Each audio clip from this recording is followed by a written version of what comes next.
Okay, so I've got everything ready that I need. So I've got a natural single twist macrame cord. This one's a 5mm, so it's going to give a chunky effect. You can use a narrower one, or you can use a wider one. It's entirely up to you. I've got a 10cm metal ring. And again, you can use any size ring that you want to. You'll just have to increase the amount of cord if you use bigger, or decrease the amount if you use smaller. But I'm just using a 10cm metal ring. I've got a pair of scissors. I've got my clipboard, which I will use to secure when I need to. And then I've just got some spring decorations for the end. So I've got sort of just like springy flowers, and then I've got this nice Easter ribbon, which you can get from, well, you can get from Hobbycraft, or you can get online. And then I've got some of the gingham to go with it. So grab yourself everything you need. I'm going to cut myself a length of 2 meters of my macrame cord. Okay, so grab everything you need, grab yourself a cup of tea or a glass of orange juice, glass of wine, whatever you fancy, and we'll make a start in a second. Okay, so I have got my ring here. I'm just going to leave it on my clipboard for when I need to clip it into place to secure it. And I've got my 2 meter length of cord. So to make a start, I'm going to make sure that the ends meet. And then when I go to the other end, then that is my midpoint. So I know that I've got 2 equal lengths of cord. Now this midpoint, I'm going to put underneath the rim of my metal circle, and then I'm just going to pop that to secure there. Okay, now to do the actual wreath, we are only going to do the half square knot, so we're going to create that spiral effect. So if you've watched my tutorials before, you know that I work in L's and P's, and that's just to remember how to create the knot. But basically the left hand cord is my L and my right hand cord is my P. Okay, now we are just going to be doing L's, just L, L, L. So if I move that one out the way, right, now again you can see it more clearly when we're working on a straight project, but we're working on a ring here, but it's still the same. So I'm creating there, that's my L. Okay, so it goes over the metal ring. Okay, some people see number 4. I just refer to it as L because it's left, L, and so on. So make my L and then just leave it. Pick up my right hand cord and I'm going to go over that L cord. So this is the first part of my rhyme, if you haven't heard this before. So I've gone over, I'm going to go under the metal ring, and I'm going to pull that all the way through, which when you first start off takes a little while. Okay, so I've gone over, under, and now I am going up and through that L loop. And then all I'm going to do is I'm just going to pull these just gently so it fits snugly around that metal ring. Okay, so that's the first half square knot done. Right, I'm going to carry on. So I'm going to do another one. Right, so there's my L, and then I'm going to go over, under, and then I'm going to go up and through. So I'm coming from the back, up and through, and then pull them together like that. And so now I've got 2 half square knots. Okay, I'm going to carry on. Okay, so there's my L, over, under, up and through. And you will find that naturally you get yourself into a little bit of a rhythm. Okay, so there you go. Now you can see already, because I've just been doing the L, the first half square knot, it's beginning to twist. So I can take that off there if I want to now. Right, and it's always the left hand cord, the outer cord, that is making the L. Okay, so there's my L, or L-ish, over, under, up and through. Okay, and when I pull those, again, you can see now, can you see how it's beginning to twist? It's beginning to create that spiral effect. Now, even when it twists, I'm still doing exactly the same thing. So there's my L, and I'm going to go over, under, up and through.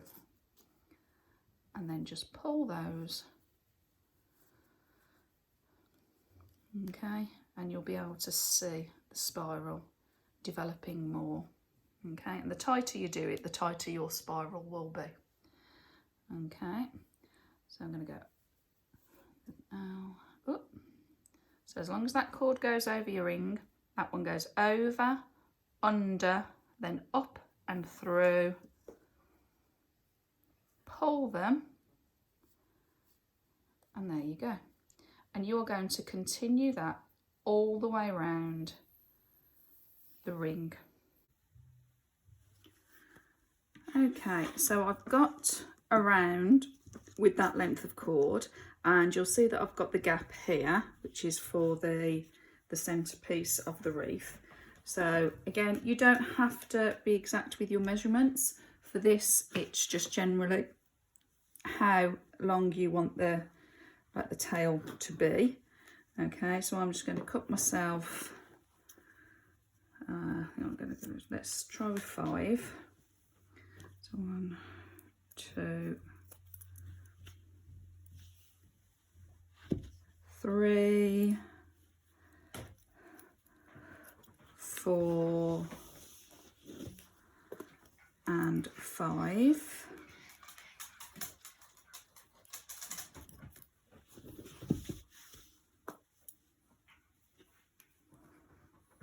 Okay, so those are going to form the centre of our wreath.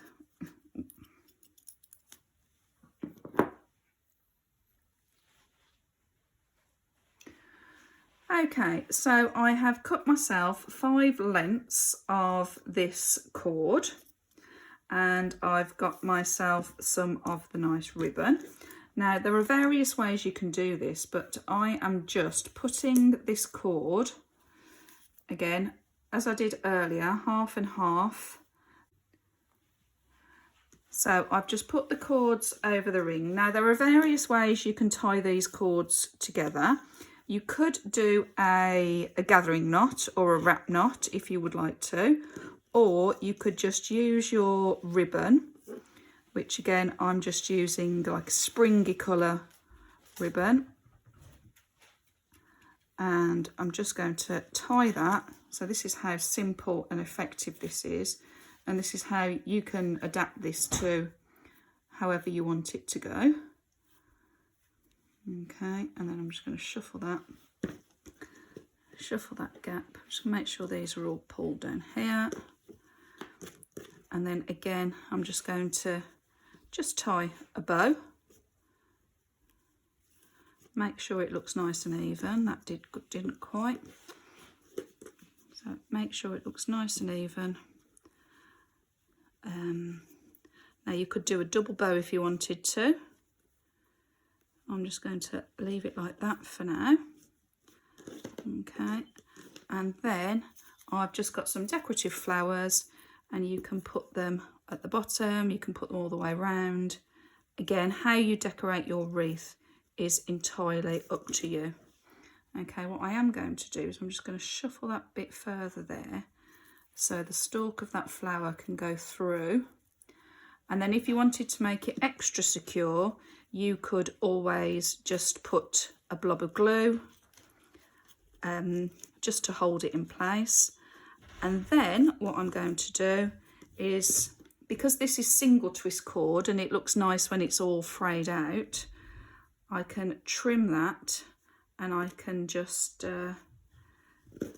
brush it out just with your fingernail. You can naturally untwist it, or you could use a comb or a pet brush, as I've shown you in previous tutorials.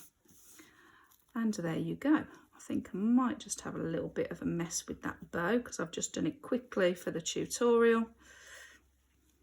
Okay, it's not quite even, so I'm going to have a mess about that. But there you go. You have got your spring wreath. I hope you've enjoyed that tutorial. Again, you can do these in any colours. You can mix and match your colours. You could do 2 different colours if you wanted to. You can colour theme it. You could put a hanging cord if you want to hang them from your window or make a little garland. The choice is absolutely yours. Okay, hit like, hit subscribe so you'll be notified of further tutorials. It is my aim now to do at least 2 tutorials a week, especially as I miss sort of like January and February through not being very well. Now the NEC show's done, we're back macrameing, and I'll see you soon. Bye. Hi, and welcome to the latest of my macrame tutorials. If you came to the show at the NEC last week, you will have seen that I had the spring wreath on display, but it was a last minute project that I'd done, so there wasn't a tutorial for it. So here's the tutorial for all of those of you that I'd promised I would get it on. So I've just stuck with the natural colour cord for now, and I've gone pink. However, you know, you can use any spring colours that you fancy. So carry on watching, I'll tell you exactly what you need, and then we can get going.